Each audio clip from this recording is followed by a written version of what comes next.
बाबा की मूल नायक अत्सकारी चमत्कारी मनोहारी सर्वरोगहारी सर्वहितकारी श्री अजितनाथ भगवान की परम पूजाचार्य भगवान गुरुदेव शेखर विद्यासागर जी महामुनि राज की मुनि शेखर विमल सागर जी आदि समस्त 3 कमलों करोड़ मुनि राजों की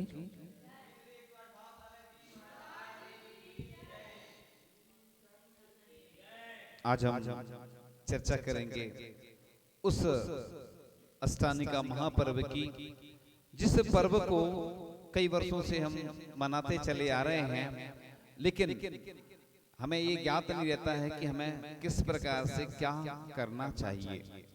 तो मनुष्य अपनी शक्ति की लघुता को ध्यान में रखकर यहीं जिन मंदिर इत्यादि में नंदीश्वर दीप तथा उसमें स्थित जिन मंदिर एवं जिन बिंब इत्यादि की कल्पना कर श्रद्धा भक्ति पूर्वक भगवान की अष्टानिका पर्व के दिनों में पूजन करते हैं, क्योंकि देवगण इन्हीं दिनों नंदीश्वर दीप जाते हैं। इस पर्व में विशेष रूप से व्रत नियम एवं संयम का पालन अपन को भी करना चाहिए और अपनी शक्ति के अनुसार कोई एकासन करता है, कोई उपवास करता है, अन्न साधना करके यह पर्व मनाते हैं।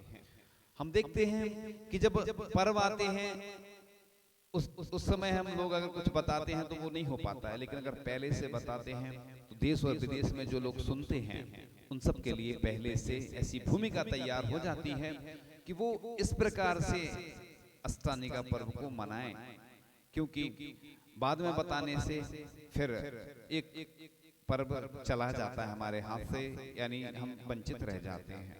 तो पद्म पुराण में बहुत अच्छा वर्णन आता है कि नगर को किस प्रकार से सजाया जाता है। जिस प्रकार से दीपावली पर्व पर आप करते हैं उसी प्रकार से ध्वजाओं से अलंकृत किया जाता है, जिनालय का श्रृंगार किया जाता है। आज हम देखते हैं कि जहां भी जिनालय पे जाते हैं कई बार भगवान के ऊपर छत्र ही नहीं रहता है, चमर ही नहीं रहते हैं, भामंडल ही नहीं रहता है, ऐसी सूनी बेदी रहती है। जिस प्रकार से हम दीपावली पर घर की अच्छे से रंग रोगन पुताई आदि करवाते हैं, सजाते हैं, इसी प्रकार से जिनालय भी जहाँ के जिनालय व्यवस्थित होते हैं वहाँ की समाज व्यवस्थित होती है। इसलिए जिनालय इतना सुंदर होना चाहिए कि लोग दर्शन करें तो इतना मन प्रफुल्लित हो जाए जैसे हम स्वर्ग लोक में हों। तो जिनालय का श्रृंगार किया जाता है, उत्तम द्वार बनाए जाते हैं। जब आपके यहाँ कोई आयोजन होता है, कोई धार्मिक मांगलिक अनुष्ठान होता है और आपके घर में भी विवाह आदि कार्य होता है तो आप कितने अच्छे से सजाते हैं, लेकिन जब कोई अच्छे मांगलिक कार्य होते हैं कई कई नगरों में ये सब नहीं किया जाता है। तो मोतियों की मालाएं लटकती हैं। ये पद्म पुराण के अनुसार बता रहा हूं मैं कि जिन प्रतिमाओं का अभिषेक होता है हजारों कलश दिखाई देते हैं। उस समय किए गए कार्यों की शोभा देखते ही बनती थी।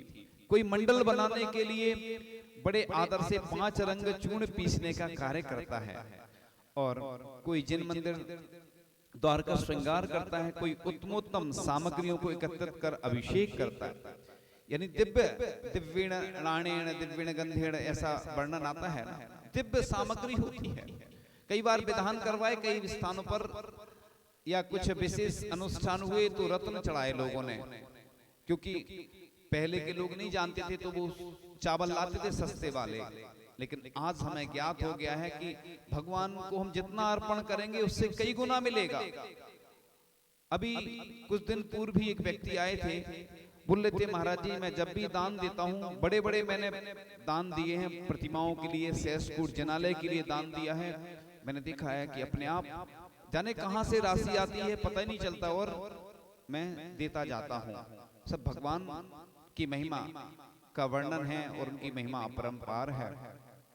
तो उत्तमोत्तम सामग्रियां एकत्र करते हैं, यानी भगवान के लिए जो भी अर्पण करें, देव गुरु शास्त्र, देव शास्त्र गुरु के लिए सर्वश्रेष्ठ ही अर्पण करना चाहिए। यानी खाने के लिए भले ही थोड़ा 19-20 चल जाए, लेकिन भगवान को चढ़ाने के लिए उत्तम सामग्री होना चाहिए। हम लोग भी जब ग्रस्त अवस्था में पूजन करते थे तो अलग से ही सामग्री लाते थे, बाजार से अलग से लाकर मंदिर की सामग्री उपयोग नहीं करते थे, क्योंकि मंदिर में सामूहिक व्यवस्था रहती है। वैसे तो अपने घर से ही द्रव्य लाना चाहिए प्रतिदिन और मंदिर में धो करके फिर पूजन करना चाहिए, लेकिन ये चूंकि सामूहिक व्यवस्था सब जगह चलने लगी, लोग दिन पे दिन आलसी होते जा रहे हैं, इसलिए ये व्यवस्था मंदिर में बनाई जाने लगी। वैसे अभिषेक का जल मंदिर से उपयोग करें, मंदिर का उपयोग कर लें, और धोने के लिए उपयोग कर लें तो उसकी जो भी व्यवस्था होती है उसकी व्यवस्था राशि दें। तो मंदिर में घर से अपने प्रतिदिन लाएं, अपने बर्तन लाएं पूजन के, इधर धोकर और फिर वापस अपने ले जाएं। और एक और वर्णन बहुत अच्छा आता है, पुराण ग्रंथों में आता है, श्रावकाचारों में भी आता है, से साक्षात जो बची हुई द्रव्य है उसको ले जाकर सबके ऊपर ऐसे डालना चाहिए, उसको बोलते हैं से साक्षात। यानी वो जैसे गंदोदक लगाते हैं ऐसी मांगलिक द्रव्य हो जाती है, भाई अपने घर से लाए हैं तो निर्मल का दोष भी नहीं लगना उसमें, और अपन सबके ऊपर ऐसे ऐसे छिड़कते हैं। जैसे तिलक लगाते समय चावल आदि का वो करते हैं, ऐसे ही वो से साक्षात बोलते हैं उसको। यानी शेष जो बची है द्रव्य हम घर से ही लाए थे अपनी, और अपनी ही द्रव्य घर पर ले जाकर सबके ऊपर मांगलिक क्रियाएं करते हैं। तो व्रत करने वाला कृत्रिम स्वर्ण चांदी तथा रत्नों से महापूजा करता, वाद्यंत्रों से शब्द होता था और जिन्हें भगवान का रथ निकलवाया जाता था। पूरे देश में अष्टानिका पर्व में कई जगह विधान आदि भी होते हैं। लोग कहते हैं कि अष्टानिका में ही विशेष पुण्य है, ये बात तो सही है, लेकिन अन्य समय भी विधान के लिए कोई विधान नहीं है कि अन्य समय विधान नहीं कर सकते। विधान के लिए कोई मुहूर्त की भी आवश्यकता नहीं होती है, वो तो पंचकल्याणक वेदी प्रतिष्ठा शिलान्यास के लिए मुहूर्त की आवश्यकता होती है। विधान तो एक पूजन का बड़ा रूप है और उसको कभी भी कर सकते हैं। तो ऐसे रथ निकलवाए जाते थे, और इन दिनों समस्त पृथ्वी पर राजा की ओर से जीवों के मारने का निषेध रहता था। तो तीन लोक में सबसे बड़ा पर्व है अष्टानिका महापर्व। यह पर्व ऋतुओं का संधि काल है। आपने देखा पढ़ा होगा कि अष्टानिका से अष्टानिका तक पदार्थों की जो भोज खाद्य पदार्थ रहते हैं ना, उनकी मर्यादा रहती है। हम लोगों के लिए भी दीपावली वार्षिक प्रतिक्रमण होता है। हम लोगों का साल भर का एक प्रतिक्रमण होता है वार्षिक, दीपावली के एक दिन पूर्व चतुर्दशी को, और हिसाब किताब क्लियर कर लेते हैं। जैसे आप लोग बही खाता वगैरह बनाते हैं, दीपावली के बाद नई साल प्रारंभ हो जाती है। सरकार की अलग रहती व्यवस्था, ये जो अपनी रहती है बही खाता वगैरह दीपावली पे। ऐसे ही अष्टानिका की टू अष्टानिका से लेकर अष्टानिका तक हम लोगों का चातुर्मासिक प्रतिक्रमण होता है। हर अष्टानिका की जो चतुर्दशी आएगी उस पे चतुर्मासिक प्रतिक्रमण होता है, यानी 4 महीने हो जाते हैं। इसलिए भोज्य पदार्थ खाद्य पदार्थों की मर्यादा भी इसी काल में ऐसी ही लिखी है। तो विशेष कर्म रजरा का साधन है, और पूर्व तीर्थंकरों ने पूर्व में इस पर्व की आराधना करके अद्भुत पुण्य संचय किया, जो उनके निर्वाण में निमित्त कारण बना। तो मन वचन काय की शुद्धि पूर्वक की गई व्रतों की आराधना 3 भवों में संसार से पार लगा देती है। तो हमारा इतना पुण्य छीन भी नहीं है कि हम स्थापना निश्चय से अष्टांग पर्व की आराधना ना कर सकें। इसलिए अपने पुण्य को बढ़ाना चाहिए और भावना भाना चाहिए। और ऐसा भी कोई नियम नहीं है कि अष्टांग का पर्व में सिर्फ सिद्ध चक्र विधान ही होता है, कोई भी विधान कर सकते हैं, लेकिन सिद्ध चक्र एक व्यक्ति अपने परिवार के माध्यम से भी कर लेता है, इसलिए ऐसी व्यवस्था रखी जाती है। वैसे आजकल ऐसी व्यवस्था बनने लगी कि समाज ही मिलकर करती है, क्योंकि समाज मिलकर करती है तो सब लोग सहयोग करते हैं, सभी लोग तन मन धन से जुड़ते हैं। व्यक्तिगत होता है तो लोग दूर दूर रहते हैं थोड़े से। और कृत्रिम जनालय एवं जिनबिंब में अकृत्रिम जनालय और जिनबिंबों की परिकल्पना हमें करना चाहिए। तो पर्व के दिनों में आरंभ के कार्यों से हमें बचना चाहिए। जिस प्रकार से दशलक्षण पर्व पर्युषण पर्व मनाते हैं, इसी प्रकार से अष्टांग का पर्व की भी अलग से अपन को ये जानकारी और महिमा सबको बताना चाहिए और सुनना भी चाहिए। तो पर्व के दिनों में आरंभ कार्यों से बचें, उदासीन वृत्ति रखें, कसायों को मंद रखें, ब्रह्मचर्य व्रत का पालन करें और साध की पूर्ण जीवन शैली रखें, और मर्यादित शुद्ध आहार भोजन आदि की व्यवस्था अपन को रखना चाहिए। कोई बाहर से भी आता है व्यक्ति, उसकी भी ऐसी कोई बच्चे बाहर पढ़ते हैं तो उनके लिए भी ऐसी व्यवस्था होना चाहिए। एक सेठ जी थे, उनका नियम था कि हम अष्टानिका पर्व में बाहर जा रहे हैं व्यापार करने के लिए, तो मैं बिना साधु के दर्शन के पंच परमेश जी में से कोई एक परमेश जी तो हो जिनके हम दर्शन करके भोजन करेंगे। अब मेरा व्यापार भी इतना बड़ा है, जाना भी जरूरी है, तो अपने एक जो उनके कार्य करता था काम, उसको कहते हैं कि भाई मेरा नियम है, और वो थोड़ा सा व्यक्ति धर्म का विरोध करता था, उसकी श्रद्धा आस्था नहीं थी धर्म के बारे में, तो उसने सोचा कि मैं तुम्हें इतनी राशि दूंगा, तुम मेरे साथ चलना, कुछ दिन के लिए तुम मुनि बन जाना।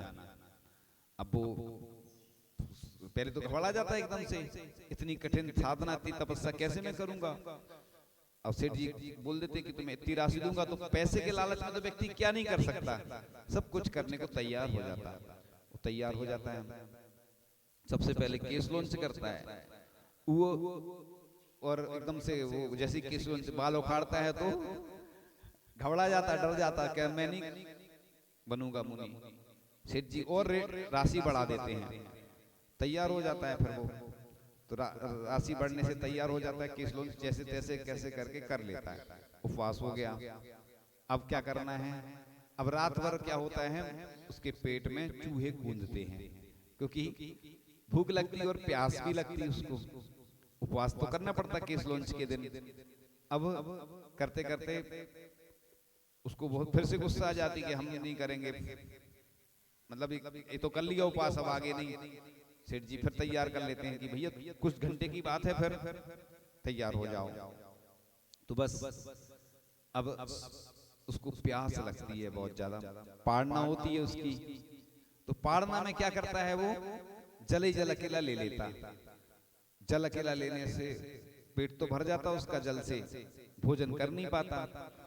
दूसरे दिन फिर भूख लगती है उसको, सेठ जी वो कहता है अब मैं आगे नहीं करूंगा ऐसा, मतलब अब छोड़, मैं आगे मुनि पद की जो अभ्यास है जैसा आपने बोला मैं नहीं करूंगा। सेठ जी उसको और राशि बढ़ा देते। तो बस अब सोचता है वो कि कल मैंने जल लिया था इसलिए प्यास तो नहीं लगी, भूख लगी थी।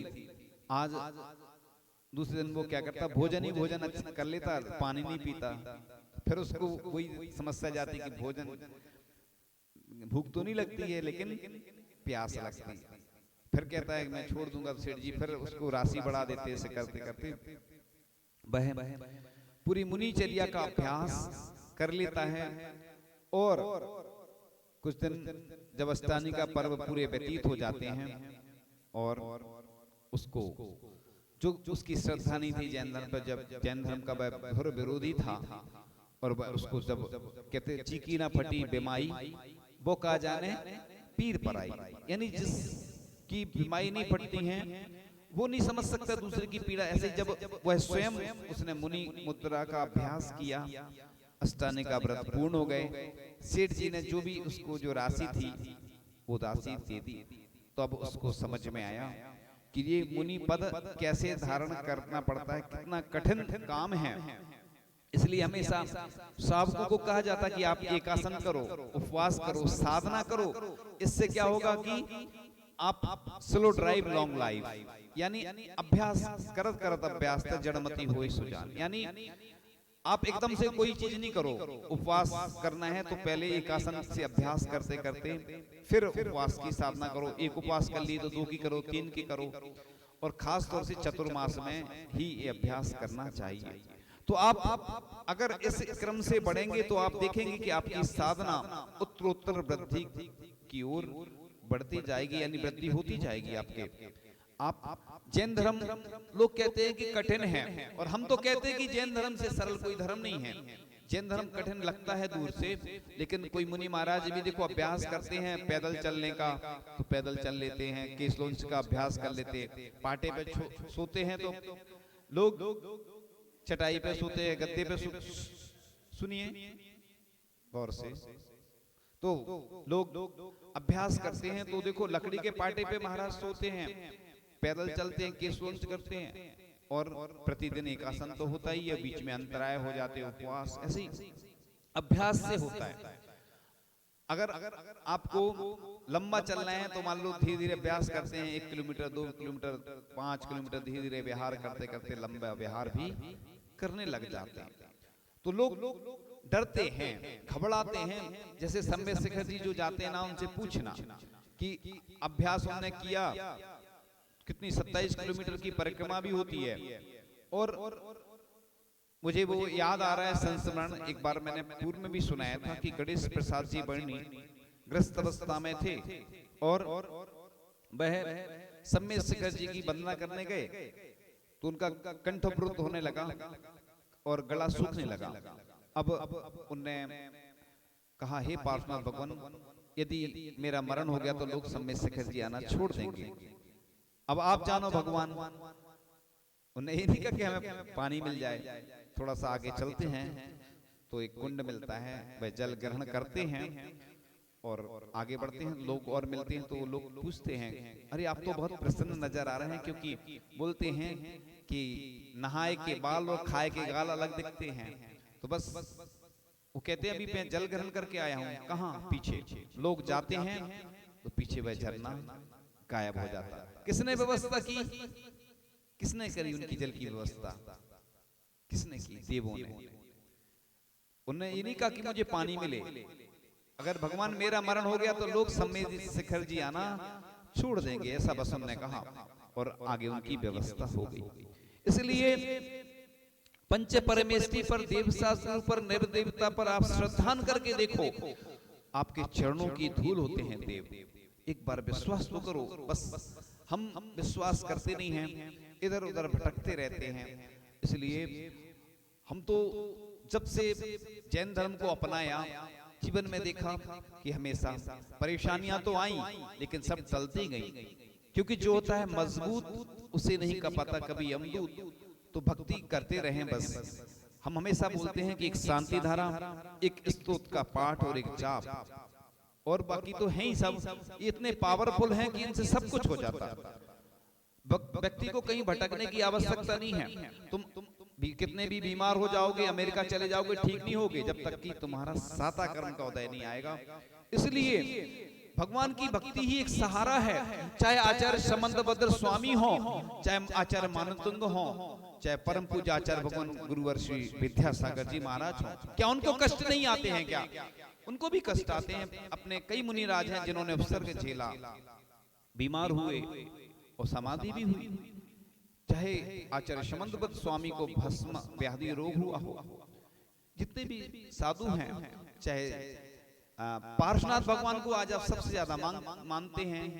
क्यों मानते? कि उपसर्ग विजेता, सबसे ज्यादा कष्ट उन्हीं ने सहन करे 10 भाव तक।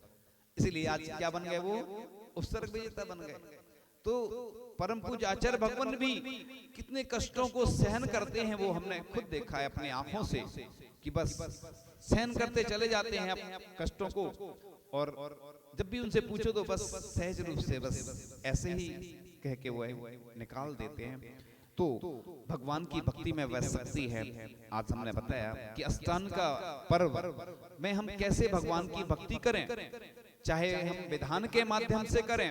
कई बार तो पहले की स्थिति ये थी, लोगों को विधान ही नहीं जान आता था कि कैसे करना, तो लोग एक ऊपर में अर्घ ले पूरा भर लेते थे, उदक चंदन पढ़ के और अर्घ चढ़ा देते थे। लेकिन आज पूरे देश में सब व्यवस्थाएं हैं, साधुओं का भी सानिध्य मिल जाता है, ब्रह्मचारी या प्रतिष्ठाचार्य विधानाचार्य भी मिल जाते हैं। आज सब व्यवस्थाएं हैं, लेकिन लोगों को कई बार भाव नहीं होती या संयोग नहीं बन पाता है।